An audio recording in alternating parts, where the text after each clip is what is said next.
और नींद नहीं है। नींद को जीतना, निद्रा को जीतना, निद्रा को जीतना उन्हीं कठिन होता है जिनका मन नहीं जीता गया है। वे जल्दी सो जाते हैं, जल्दी नींद आ जाती है। जो खाली होते हैं, फ्रेश माइंड रहते हैं, छोटे बच्चों को देख लीजिए। शिशु जो है, तुरंत का जन्मा हुआ बच्चा कितने घंटे तक सोता है? इंदिरा जी कितने? 22 घंटा सोता है। मुश्किल से 2-2.5 घंटे जगता है। इसके उपरांत जब उसका शैशवपना बीतता है, बाल्य अवस्था प्रारंभ होती है, तब तक घटते घटते 18 घंटे तक आ जाता है। 18 घंटे बच्चे सोते हैं। कौन से? दूध पीने वाले जो होते हैं, जो कुड़रने चलने फिरने लगे हैं, दूध पीने वाले शैशव कहलाते हैं, शिशु अवस्थाएं। और जब वो चलने फिरने लगते हैं तो वो बाल्य है।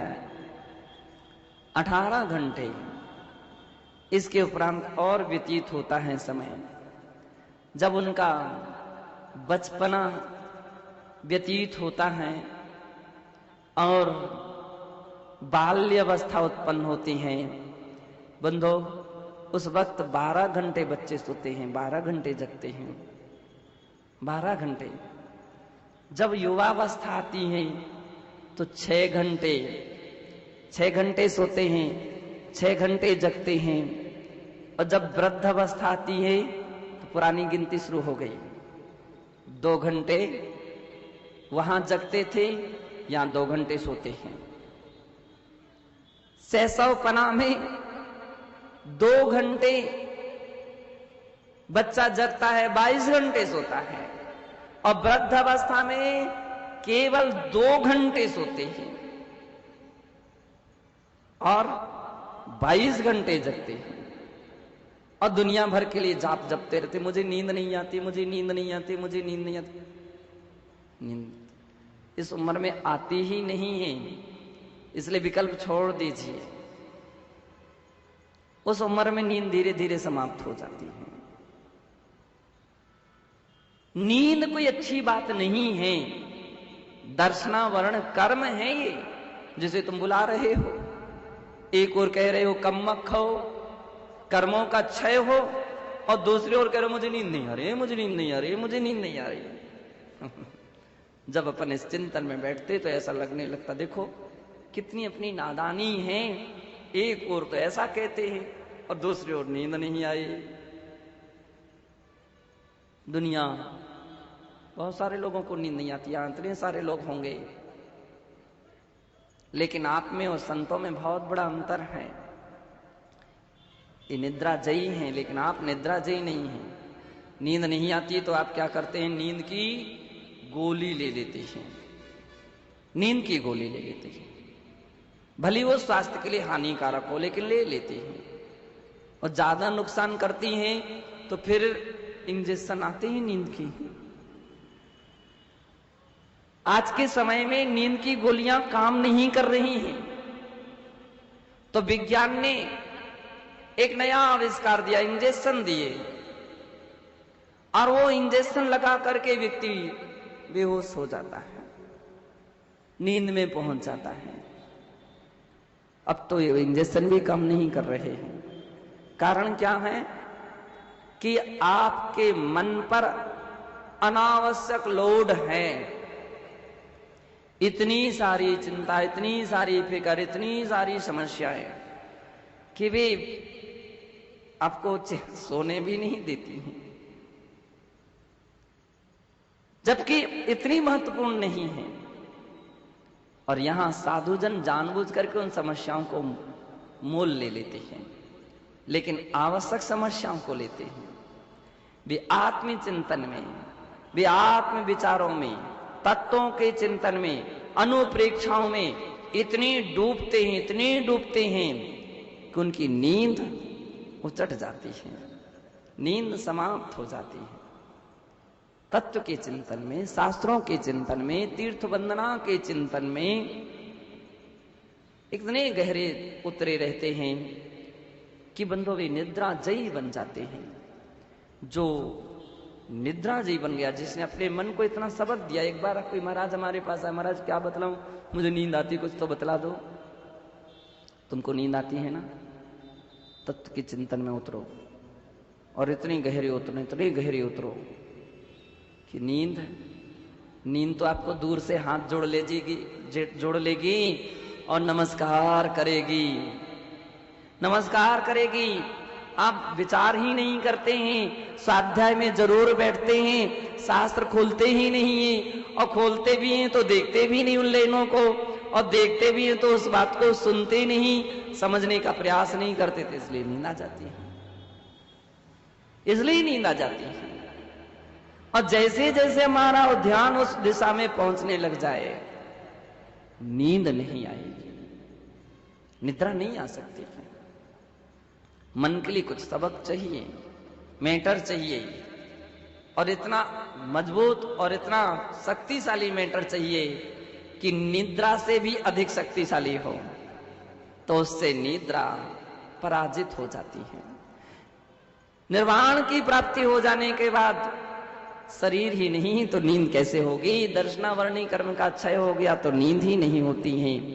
नबी तिन्हा और कह रहे हैं, नबी बिम्मियो, अर्थात वहां पर किसी प्रकार का विस्मय आश्चर्य नहीं।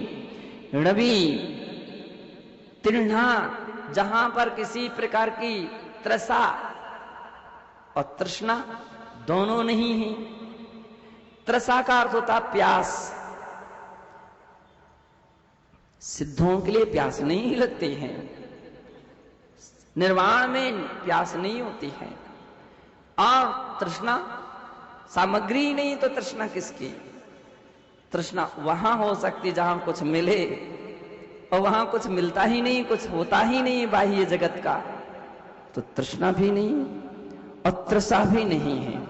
छुहा यानी भूख भी नहीं होती है। तहे वह निर्वाणम, आचार्य कहते बस वही निर्वाण है। और कहते हैं रवि कम्मम लोकम्मम रवि चिंताणेव अठरोद्धानी रवि धम्म सुख झाड़े तत्थे वैहोरी निर्वाणम। पूज्याचार्य भगवान कहते हैं कि वहां पर कर्म, नो कर्म और चिंता, आर्त ध्यान, रौद्र ध्यान, धर्म ध्यान और शुक्ल ध्यान, ये कुछ भी नहीं होते हैं बंदो। उसका नाम निर्वाण है, उसका नाम मोक्ष है। जिन सिद्ध भगवान ने ऐसे निर्वाण को प्राप्त कर लिया है, मोक्ष को प्राप्त कर लिया है, राणिम तिहुवणि गरुया, और जिन्होंने जो राणिम अर्थात ज्ञान के द्वारा त्रिभुवन गुरु, कैसे गुरु? त्रिभुवन गुरु। गुरु तो हर व्यक्ति होना चाहता है, कौन नहीं होना चाहता है? महाराज बोलते हैं कि शिष्य तो कोई नहीं बनना चाहता है। एक बार ऐसा कोई प्रसंग आ गया संघ में, तो पूज्य गुरुदेव के सन्मुख सभी साधु बैठे थे, तो ऐसी बात कोई उठ गई जिसमें महाराज ने कहा कि देखो हर व्यक्ति गुरु बनना चाहता है, शिष्य तो कोई नहीं बनना चाहता है। हर व्यक्ति गुरु बनना चाहता है, गुरु बनने की होड़ रहती है, गुरु बनने की बड़ी तमन्ना रहती है, गुरु बनने के लिए तो बड़ी बड़ी अभिलाषाएं रहती हैं, चाहे कोई कुछ भी बिल्कुल ना जानता हो। और अधिकांशता वे ही अधिक गुरु बनने की अभिलाषा रखते हैं। कौन? जो बिल्कुल कुछ नहीं जानता।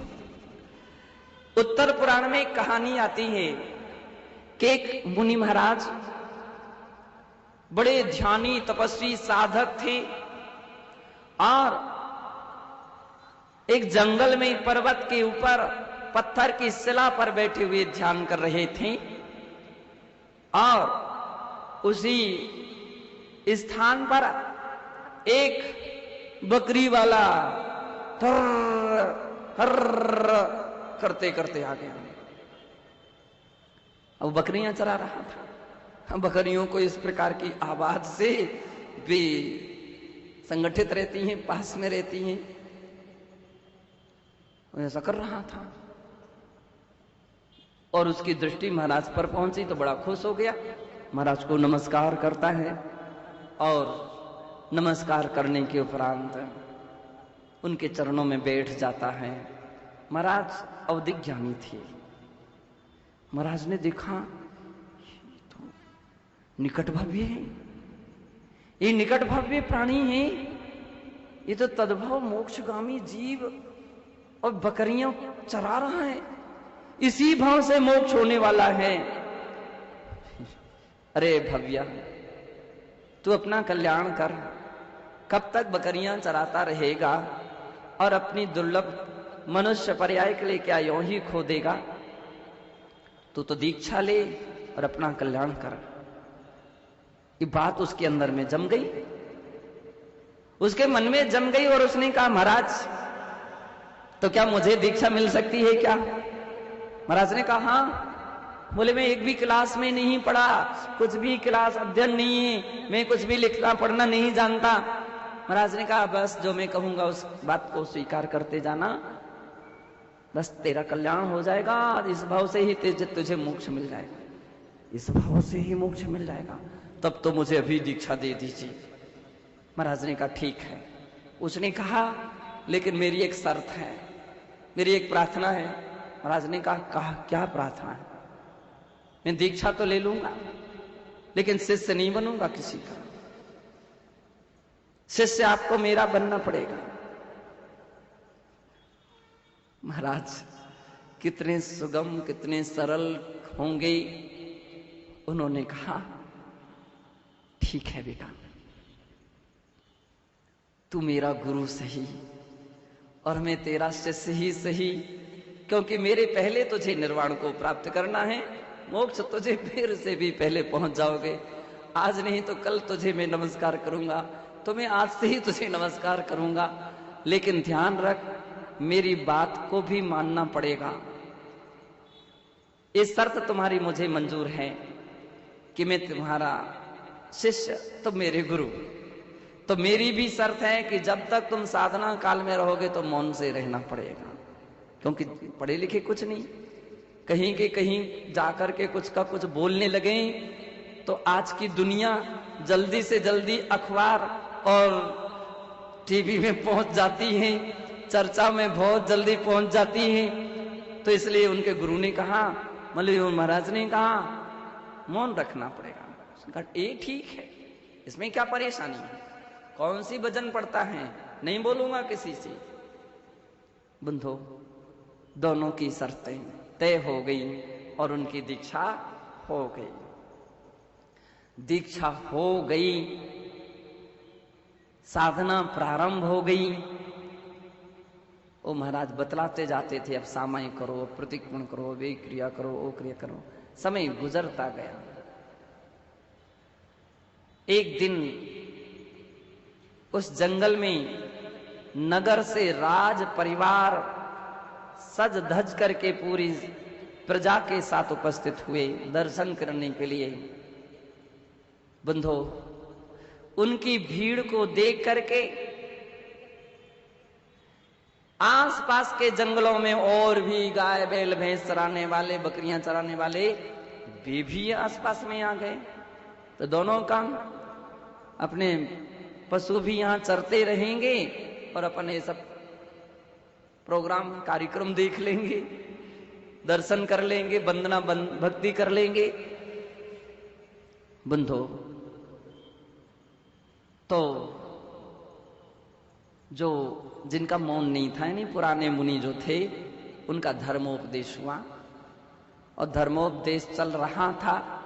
उसी वक्त एक बकरी उछल कूद करके वो सभा के बीच में आ गई। और जैसी वो आई तो दूसरे महाराज का मौन खुल गया।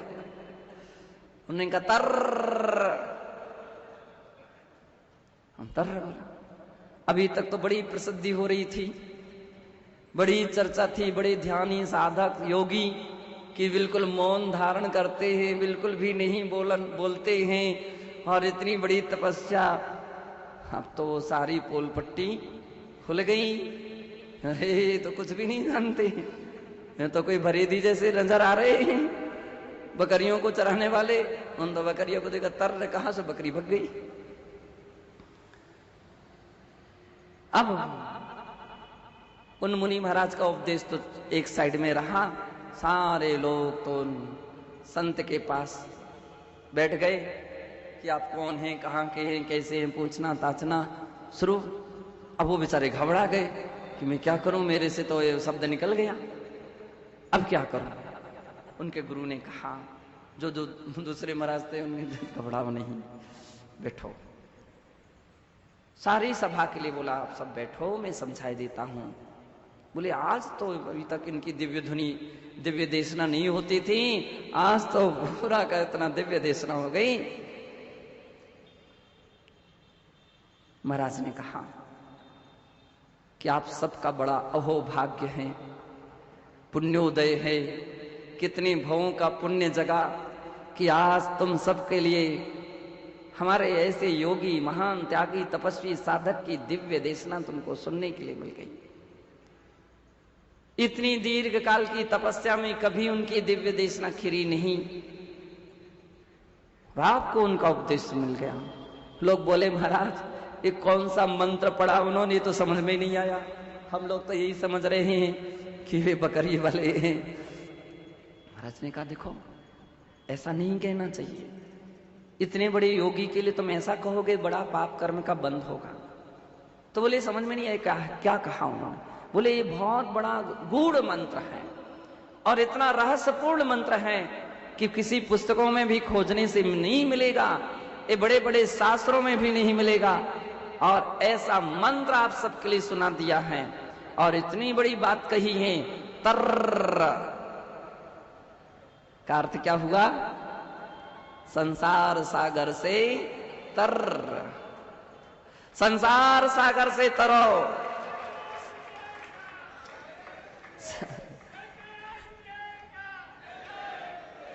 संसार में मत घूमते रहो, संसार में भ्रमण मत करते रहो। हमारे गुरु ने ये कहा, बिना इसके मनुष्य जीवन की कोई सार्थकता नहीं है, बिना इसके मनुष्य जीवन व्यर्थ है। और आराम से उनका तर्र पर प्रवचन राज का हुआ। लोग धन्य हो गए, हम लोग सौभाग्यशाली हैं। और बंधु, वे संत भी इस शब्द को सुन करके इतने प्रभावित हो गए कि जिंदगी भर तक मैंने तो तर्र शब्द बोला, अभी तक तो समझा नहीं था। तर्र, संसार से तरना चाहिए। और महाराज ने सब प्रवचन में कह दिया, बिना तपस्या के, बिना त्याग के मोक्ष नहीं होता।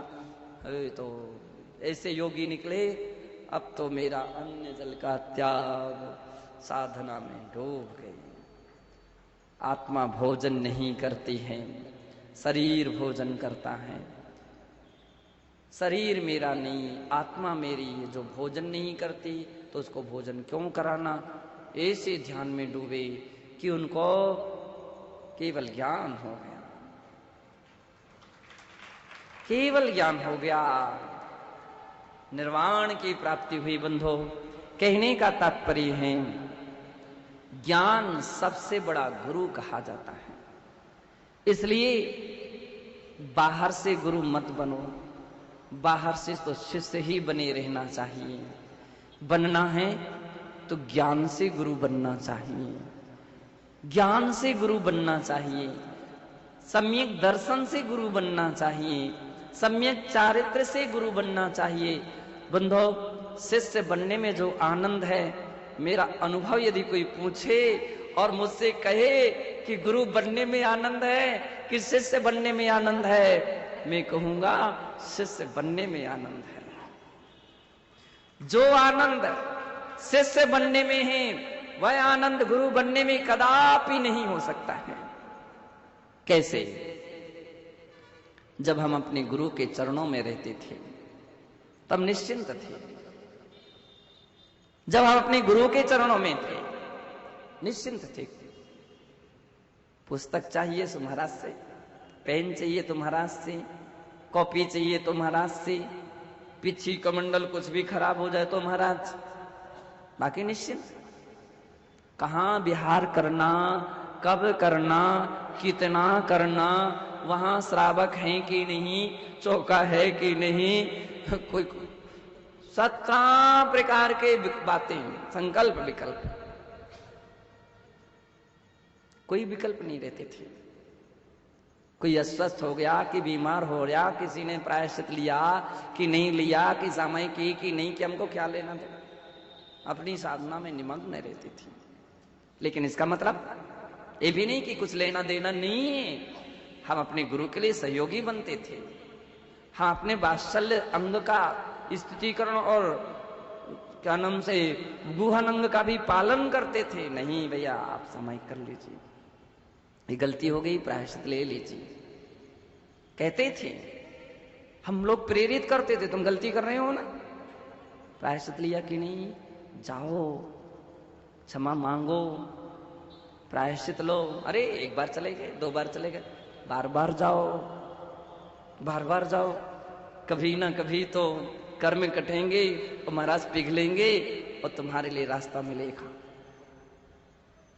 कहने का तात्पर्य, लेकिन फिर भी कोई जिम्मेदारी नहीं थी, कोई संकल्प विकल्प नहीं, कोई संकल्प विकल्प नहीं।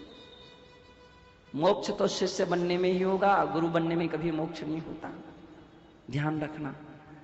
आचार्य जी, जितने भी आचार्य होते हैं, अंत में वे अपने आचार्य पद का त्याग कर देते हैं।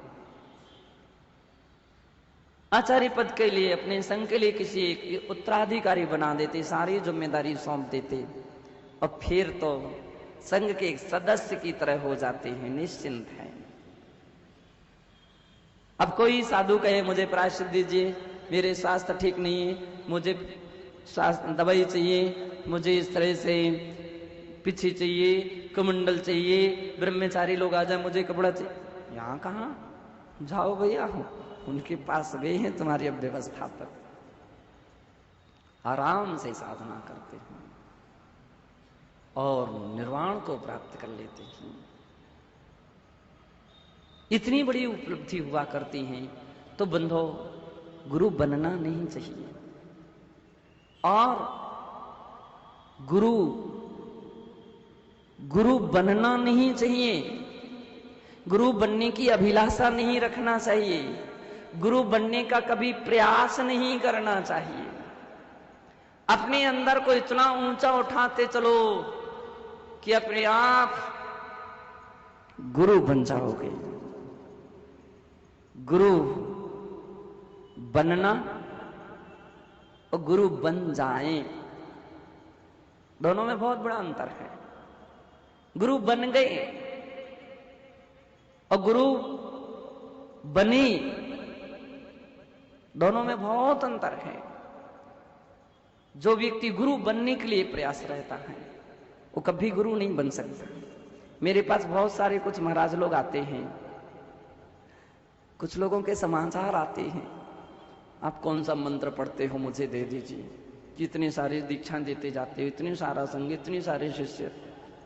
मैंने कहा भैया मैं एक भी मंत्र नहीं पढ़ता हूँ, ऐसा कोई मंत्र नहीं पढ़ता हूँ, मैं ऐसी कोई भी जाप नहीं, तो सिर्फ नमोकार मंत्र की जाप करता रहता हूँ, भगवान तीर्थंकरों की जाप करता हूँ, इसलिए कि व्यर्थ की बातों की अपेक्षा से जितना बने उतना होता जाए, जितनी हो उतनी तो होती जाए, जितनी बार उच्चारणा हो उतना बार तो होता जाए, ऐसे कोई जाप नहीं करता हूं। फिर मैंने कहा गुरु बना नहीं हूं, बना दिया गया है, बनाया है। आचार्य पद के लिए 10 बार अवसर आए, 10 बार, और समाज की ओर से नहीं, अन्य अन्य संघों की ओर से आए। बड़े बड़े कुछ आचार्यों लोगों ने आग्रह किया था कि विराग सागर जी तू ले ले। मैंने कहा कि हमारे गुरु हैं, ये सब वो सोचेंगे, वो विचार करेंगे।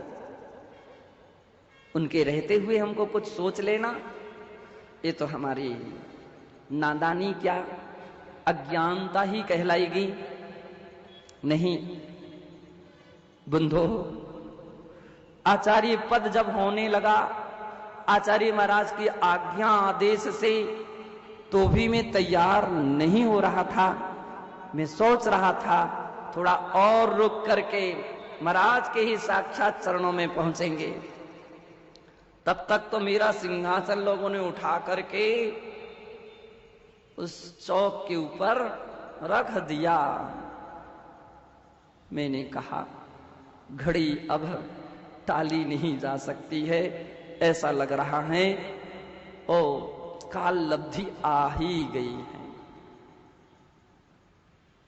जो लोग आचार्य पद के लिए घूमते हैं, प्रयासरत रहते हैं, कल्पनाओं में डूबे रहते हैं, मैं दीक्षा दे दूं, मैं कोई ना कोई आ जाए, कहीं से आ जाए, कैसे ही आ जाए,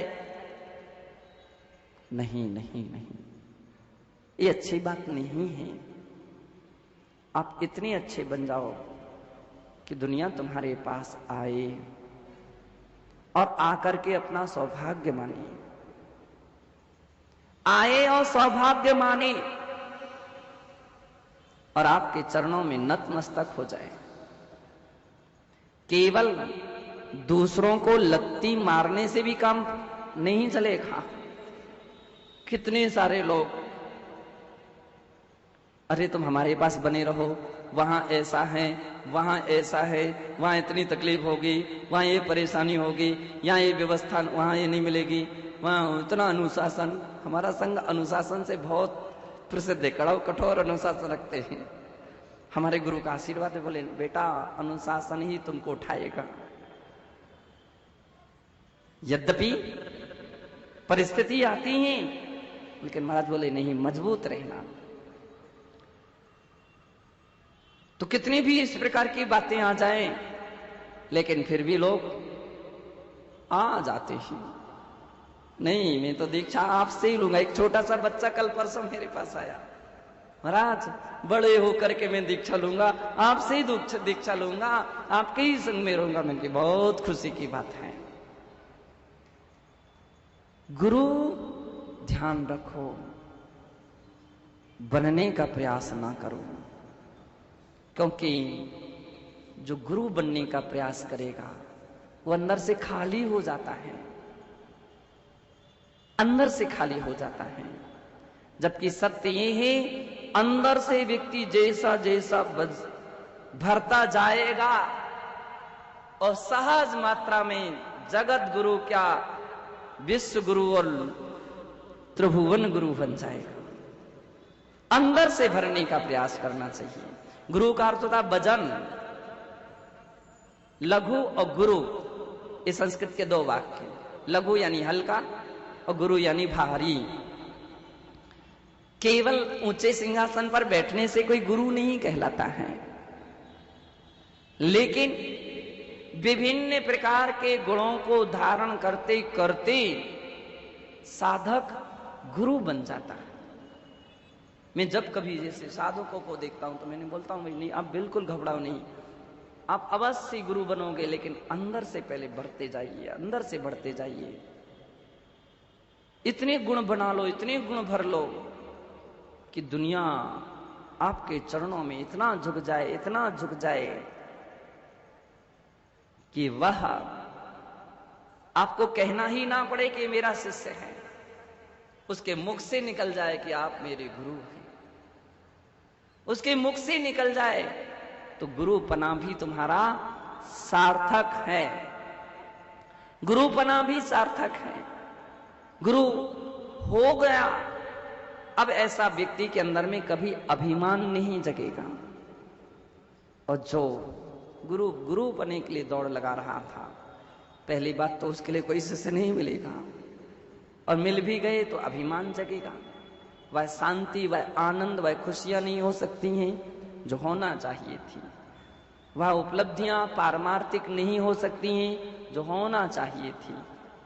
और तुमने ही जब अपना दीपक नहीं जलाया तो दुनिया के दीपक को कैसे जला सकोगे? बंधो, पूज्य आचार्य भगवान कहते हैं, बाहर से बनने की आवश्यकता नहीं। बाहर से तो सदैव यही सोचो, मैं तो एक सबसे छोटा एक साधक हूं। हम लोग अपने गुरु के पास बैठते हैं तो हमारे आचार्य महाराज ने कहा, बेटा आओ इस आसन पर बैठ जाओ। मैंने कि आपके सन्मुख ये भगवान, आप मैं सिंहासन पर बैठूं ये बिल्कुल शोभा नहीं देता है, मैं नहीं बैठूंगा। महाराज ने कहा, मेरी आज्ञा, मेरा आदेश। मैंने कहा, गुरु आज्ञा और गुरु आदेश अपरिहार्य होता है, वो नहीं बदला जाना चाहिए। लेकिन हे गुरुदेव, इतनी सामर्थ्य भी नहीं मुझके अंदर कि मैं इस आज्ञा और आदेश का पालन कर सकूं। महाराज ने मेरा हाथ पकड़ा, बैठा दिशा, बैठो यहां पर। बंधो, कहने का तात्पर्य है, कभी बैठने का प्रयास मत करो। अपने आप गुरु तुम्हें अपने आसन पर बैठा लेंगे। पूज्य आचार्य भगवान से मैंने कहा कि गुरुदेव, मुझे बहुत इसलिए खराब लग रहा है कि आज मैं आपके सन्मुख एक सिंहासन पर बैठूंगा तो हमारे शिष्यगण। महाराज ने कहा, नहीं। मैंने कि मुझे अभिमान रहेगा, अभिमान जगेगा। महाराज ने कहा, अभिमान उसे जगता है जो जमीन पर बैठ करके भी सिंहासन की कल्पना करता है, उसको अभिमान जगता है। सिंहासन पर बैठ करके भी जिसके अंदर में शिष्यत्वपना उभरता रहे, बोले उसके अंदर अभिमान नहीं जग सकता है। एक गुरुदेव के सूत्र हैं, सिंहासन पर बैठ करके भी शिष्य की भूमिका को निभाते रहना चाहिए। एक व्यक्ति ने मुझसे कहा, अपनी प्रवचन सभा में अपने गुरुदेव की फोटो क्यों रखी जाती है? मैंने कहा, इसीलिए ताकि हम यही सोचते रहें कि हम अपने गुरु के संग में और उनके चरणों में बैठा हूं, मैं अपने गुरुदेव के चरणों में बैठा हूं। जब जब भी मैं अपने स्मरण करूं तो उनके चरणों का सेवक और दास के रूप में स्मरण करूं। जो जो भी वाक्य मेरे मुख से निकले वह केवल ऐसे ही निकले कि उन्हीं की कृपा है, हमारे गुरुदेव की प्रसाद है, उनका आशीर्वाद है, उनके ही शब्द हैं, उनकी ही भाषा है, उनकी ही सब शैली है, जितनी भी अच्छाई सब उनकी हैं। और आप लोग बोल देते हैं बुराई जो है वो मेरी है, अच्छाइयां जो महाराज के हैं। और बुराइयों को भी मैं नहीं रखना चाहता हूं, वे मेरी भी नहीं हो सकती, वे तो निकालने लायक हैं। बंधो, णाणिम तिह गुत्तो णाणिम तिहुवणिणी गरुआय भवसायरी पडंती। पूज्याचार्य कहते हैं, किस प्रकार से जिससे 3 लोक के गुरु हैं तो भी संसार समुद्र में वे न पडंती। गुरु यानी वजनदार हैं, 3 लोक के गुरु यानी इतने वजनदार हैं, फिर भी वे संसार से में नहीं गिरते हैं, क्योंकि उनके अंदर में गुरुपना होने पर भी उन्होंने कभी गुरु का अभिमान नहीं रखा है। इस कारण से बंधो, वे गुरु होकर के भी बहुत हल्के हैं, बहुत सरल हैं, इसलिए वे सिद्धालय में विराजमान हो गए। हम भी एक ऐसे ही पथ पर चलते अपनी आत्मा का कल्याण करें, इसी पुनीत भावना से जय बोलिए महावीर भगवान की।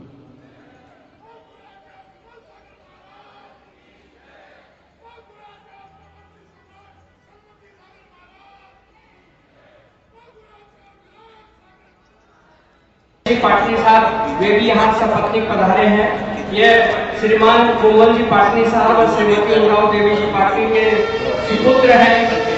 ये इनका पूरा परिवार ही पूरे समाज सेवी है। ये भी महाराज के दर्शनों के हेतु पधारे, उनसे अनुरोध है कि वो यहाँ कृपया आए।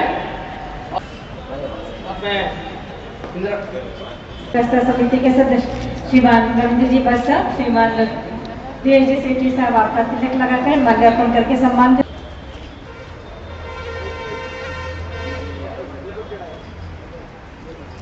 अंकल जी इस तरफ आमंत्रित है यहाँ पर आप पधारे परम पूज्य गुरुवर के चरणों में। श्रीफल समिता की शिष्य बनना है हमें, तो शिष्य बनो आशीष मिलेगा, गुरु से पहले ईश बनेगा। शिष्य बनना है यहाँ पर और सभी लोग यहाँ पर शिष्य बन के ही गुरुवर के चरणों में।